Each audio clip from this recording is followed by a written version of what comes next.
Bone Jumpers, Episode 2, Zero and the Strip Mall Apocalypse. Location, Walmart parking lot, somewhere Midwestern.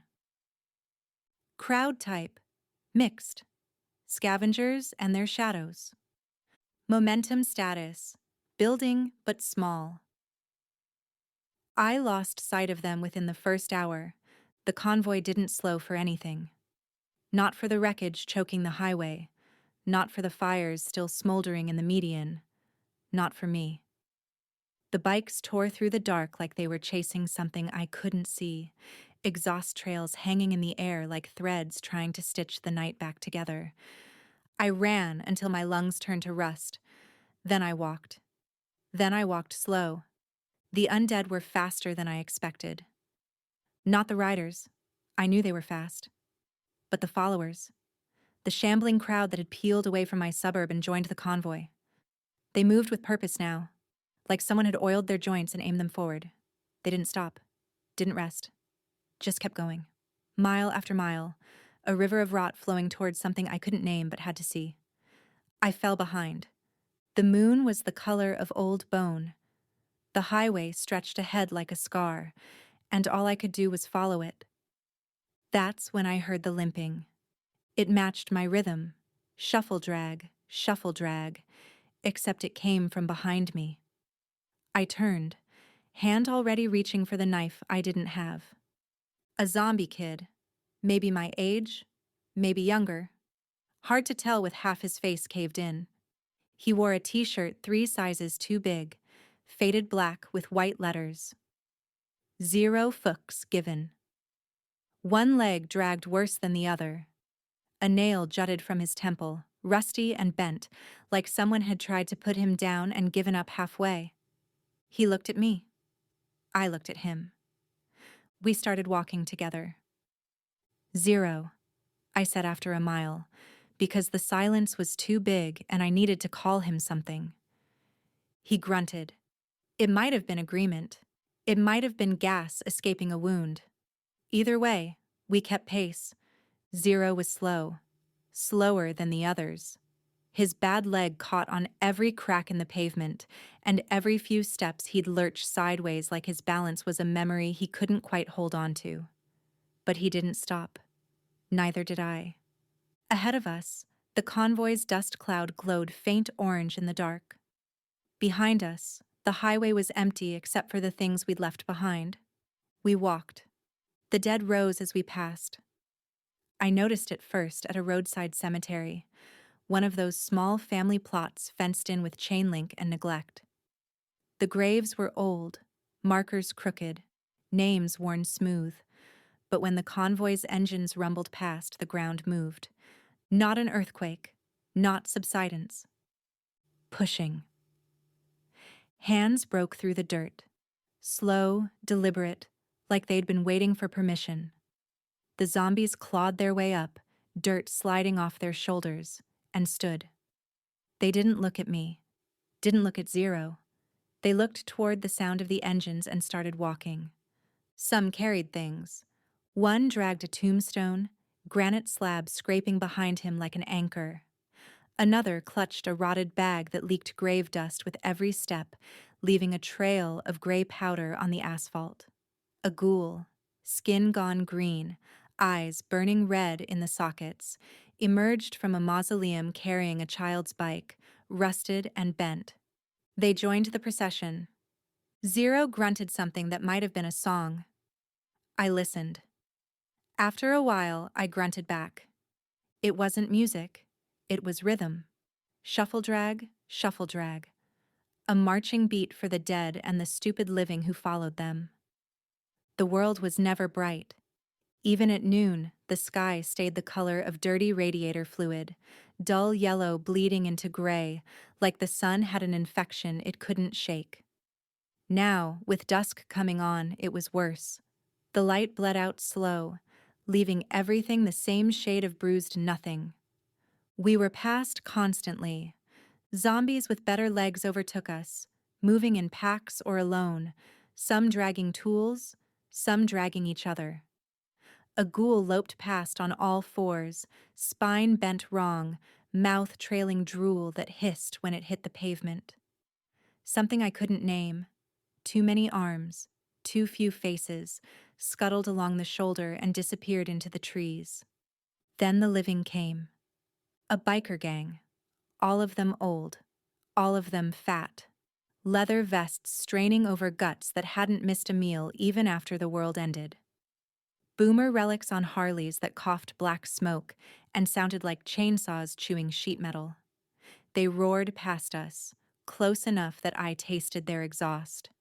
One of them looked down at me and Zero, laughed, kept riding. The convoy drew everyone, dead, alive, worse. It didn't matter. The sound of those engines was a magnet, a promise, a drug. We followed because we didn't know how to stop. It was full dusk when we reached the Walmart. The parking lot stretched out like a tar pit, cracked and buckled. Shopping carts tipped on their sides like the bones of something that used to matter. The store itself was gutted, windows blown out, roof half collapsed. The big blue letters spelling Wallan and nothing else. The arena was already built. I don't know how. We couldn't have been more than an hour behind, but the ramp was there, clawing up from the asphalt like it had grown instead of been assembled. Cars stacked 4 high. Light poles bent into archways. A semi-truck trailer stood on end, forming one wall of a tunnel that disappeared into shadow. And in the center, on a throne made of garbage cans and shopping carts welded into something almost regal, sat the Purple Rider. She didn't move, just sat there, one hand resting on the throttle of her idling bike, the other raised in the air. Her fingers twitched, small, precise gestures I couldn't read. The dead obeyed. They filled the lot. Hundreds of them. Maybe more. Zombies pressed shoulder to shoulder, ghouls crouched on car roofs. Things I didn't have names for lurking at the edges where the light didn't reach. The living were there too. Scavengers, survivors, the biker gang. But they were outnumbered 10-1. Nobody fought. Nobody ran. This was church. Zero and I pushed through the crowd, aiming for a better view. The zombies didn't move for us, but they didn't stop us either. We were just 2 more bodies in a sea of rot. Rev Torque stood on the roof of a minivan, arms spread, ribcage glowing green through the tatters of his suit. The cross-shaped crack in his chest pulsed with light, faint but steady, like a heartbeat made of radiation. Sometimes the ribs flexed wider with a sharp metal creak, like he was adjusting his own idol. "Tonight," he boomed, voice like a garbage disposal grinding glass. "Tonight the dead remember why they died." The crowd swayed, moaned. A sound like wind through a structure that's about to collapse. "Tonight," he said, "we jump the little bit of hell you called home. We jump your fear. We jump your boredom. We jump the part of you that stayed here when your feet ran." My throat tightened. Zero grunted beside me, head tilted, listening. "Engines be with you," Rev Torque intoned, bowing his head. "And also with you," the crowd whispered. "Living and dead, all at once." I now know this prayer, and my lips moved. Then the Reverend performed. The tunnel of cars, the one made from the semi-trailer and a dozen sedans stacked like vertebrae, was already lit. Gasoline poured over the metal, pooled in the seams, waited. Rev Torque didn't wait. He gunned his engine and rode straight into it. The tunnel exploded. Flames roared up both sides, blue and orange, hot enough that I felt it from 50 feet away. The crowd leaned back as one, shielding faces, but nobody looked away. Rev Torque emerged on the other side. He was on fire. Not burning. On fire. His suit peeled away in flaming strips, his skin blackened and cracked. But he didn't stop. He did figure eights in the center of the lot, slow and deliberate, trailing smoke and ash. Every time he completed a loop, the cross in his chest glowed brighter. Amen! The crowd chanted. Loop. Amen. Loop. Amen. On the third, Amen, he slammed a fist into his chest. Sparks coughed out between his ribs like backfire, and half the zombies in the front row jerked straighter, as if something in them had just turned over and caught. By the time he stopped, there was nothing left of the suit but cinders. His skin had gone from green to charcoal, but when he stepped off the bike and picked up a new jacket, the char flaked away. Underneath, his skin was just a darker shade of green. He put on the jacket, smoothed the lapels, and kept preaching. The zombies started jumping. They didn't line up. There was no countdown, no signal I could see. It was like some invisible fuse finally burned down to bone and lit every dead nerve at once. I didn't see who went first. 1 second the crowd was still. The next, a body flew off the roof of the Walmart, 3 stories up, and hit the pavement with a wet crunch. He'd gone off headfirst, arms pinwheeling, a trailing comet of loose clothing and grave dust. When he hit, a spray of gray and red mist went up in a perfect arc, catching the firelight like a cheap sparkler. It stood up. Its neck was bent the wrong way, jaw hanging by a strip of something that might once have been muscle, but it straightened like a folding chair and threw both arms in the air as if waiting for applause. A strip of skin still peeling from its cheek smoked where it had kissed the hot asphalt. Another jumped, then another. Now they were everywhere, silhouettes flinging themselves into the air from every edge of the building. They kicked off the Walmart sign, launched from the yawning mouth of the garden center, dove from the rim of the loading dock like swimmers who'd forgotten about water. Some lit themselves on fire first, walking calmly through barrels of burning trash until their clothes and hair went up like fuses, then hurling their burning bodies into the drop. They rained down from the parking structure, from the store's roof, from light poles they'd climbed without me noticing. From where I stood, they looked like rotten fireworks, bursts of limbs and torn coats against the sick sky, flaring for a second in front of the ramp lights before gravity yanked them down. A few hit the metal of the ramp itself and bounced, spinning, leaving smears of burning grease like tracer rounds. They hit the ground like hail, thud, crack, splatter. The sounds layered over each other, skulls cracking like dropped coconuts, ribs folding with a dry crunch, wet slaps of meat on tar. Bones skittered across the pavement like spent shells. Fingertips and teeth pattered around my boots, still hot from the jump fires. Most got up. Some didn't. The ones that rose did it in jerks and spasms, joints reset with little pops, limbs already bending in new directions. A few staggered, tried a test hop, then lurched toward the edges to climb something else and do it again. The ones that stayed down smoldered, twitching a little, smoke rising from hair and clothing in thin, wavering trails. The ones that didn't get up got dragged to the edge and stacked like sandbags.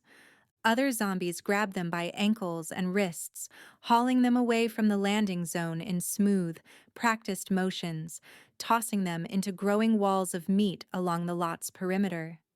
It was infrastructure, corpses as barricades, spines as rebar, a ring of dead things watching the show even if they never moved again. The crowd loved it. Every impact was a cheer. Every bad landing was a laugh. The living shouted and whooped and clapped like this was the 4th of July and not a suicide festival. The dead moaned louder, a rising chorus that sounded almost like a stadium crowd trying to remember the words to a national anthem for a country that didn't exist anymore. Flames from the fire barrels snapped and flared with every gust of motion, tossing sparks up to meet the falling bodies like they were all part of the same broken finale. Zero made a sound I'd never heard a zombie make before. It might have been laughter. It came out of him as a ragged bark, half cough, half howl, his ruined mouth stretching wider than it should.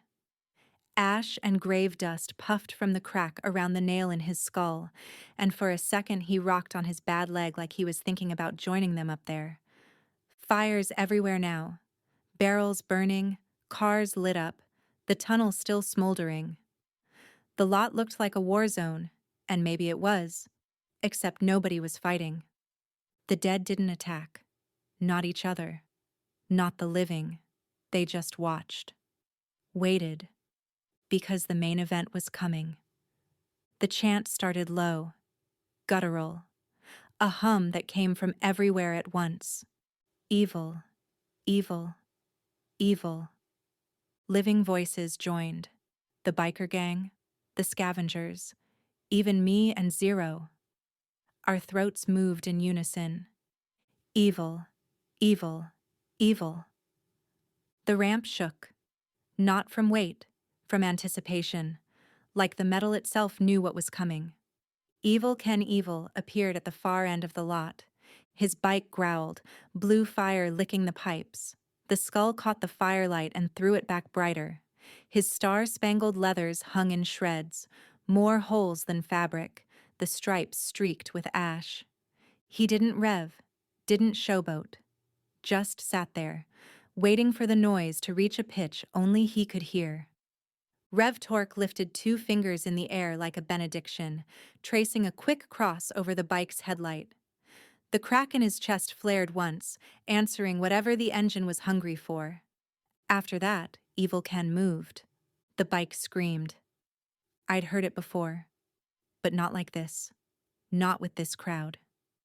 The sound was thicker, heavier, like it was pulling something invisible from the air and feeding it into the engine. The back tire bit, the front end lifted, and he shot forward. He hit the base of the ramp doing 90 plus. The impact rang through the pavement, up through my feet, into my chest. Zero grabbed my arm, his grip cold and solid, and we watched together as Evil Ken Evil rocketed up that strip of welded America. At the top, he exploded into the sky, higher than last time, impossibly high. The bike hung in the air, suspended, and for a second I thought he'd forgotten how to come down. Blue fire poured from the exhaust in streams, not smoke, something thicker, and it coated the crowd below like snow. Grave dust. It covered us, settled on shoulders, faces, upturned hands. It tasted like motor oil and old bone. When he landed, the ground cracked. Not metaphorically. The asphalt split, a hairline fracture running from the landing point to the edge of the lot. Windows that had somehow survived this long shattered. A light pole tipped and fell, slow, like it was thinking about it. The crowd exploded. Living, dead, worse. They screamed, howled, chanted, wept. Zero shook my arm hard enough to rattle my teeth. I was laughing. Or crying. I couldn't tell the difference anymore. Then one of the living bikers tried it.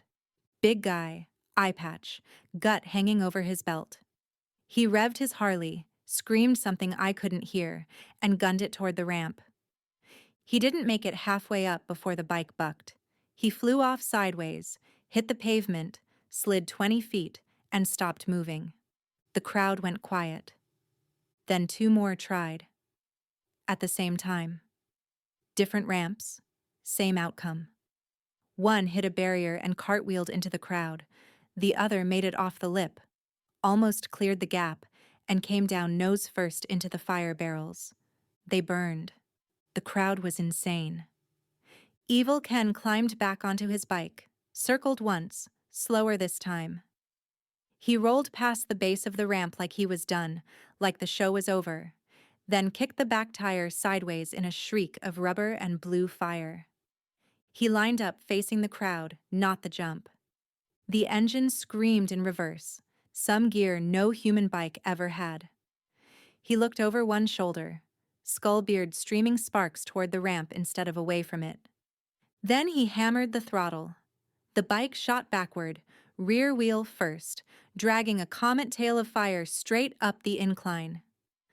Halfway up, he let go of the bars and spread his arms, crucified over the seat, skull pointed at the crowd as the bike carried him blind. He landed backward, too, rear wheel slamming down first, sparks fanning out in a halo.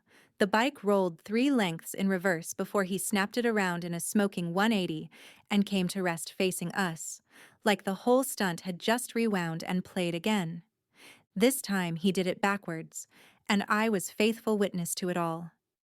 The show ended fast. It always did. 1 second, chaos. The next, the purple rider raised her hand, and the dead started moving. Not stampeding, not attacking, just leaving. Filing out in orderly rows, carrying debris, dragging ramps, following the bikes toward the highway. Zero tugged my sleeve. We followed. The 3 bikers who'd jumped and died were already riding. Their bikes were mangled, frames bent, wheels wobbling, but they rode anyway. One of them had a compound fracture, femur sticking through his jeans, and he just kept throttling forward like pain was a language he'd forgotten. They were part of the zombie crew now. Zero grunted. I nodded. We walked.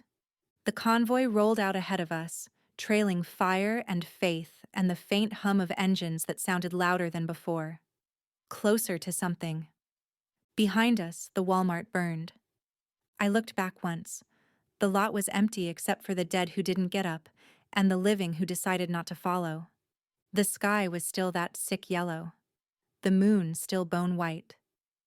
But the engines were louder now, even with the bikes out of sight.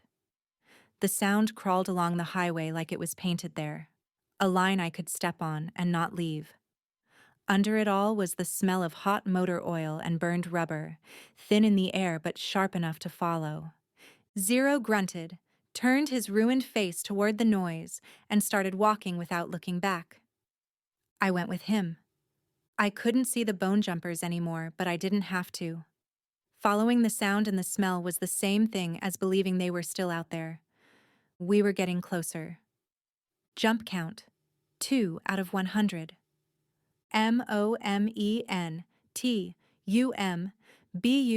momentumbuilding. Faith collected. Strong.